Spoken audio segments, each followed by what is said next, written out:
ଶ୍ୱଶୁର ପୁଅ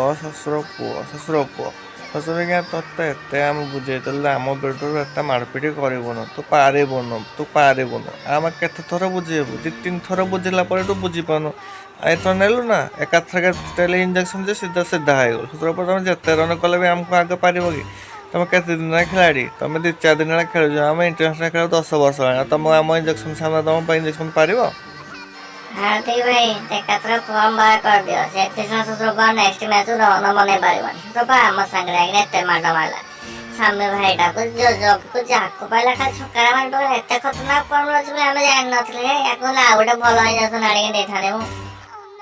ତମେ ଶ୍ୱଶୁର ଭୁଲ ବଶତ ଗୋଟେ ମ୍ୟାଚ୍ ଜିତିଗଲ ବୋଲି ଦେଢ଼ ସିଆଣି ନେଇଛ ବୋଲି ଭାବୁଛ। ଏତେ ସିଆଣିଆ ହୁଅନି। ମୁଁ ବି ଆହୁରି ଫର୍ମରେ ଆସିଛି। କୁକୁରିକା ନେକ୍ସଟ ମ୍ୟାଚ୍ ତମକୁ ଏମିତି ମାଡ଼ ମାରି ଯେ ତମେ 2-7 ହେଇଯାଅ। ମତେ କଣ ଭାବିଛ ମୁଁ ଏମିତି 7 ଦେଖିଲେ ଦେଖିନ ମୁଁ ନେକ୍ସଟ ମ୍ୟାଚ୍ ଆହୁରି 150 କଣ 200 ମାରିବି।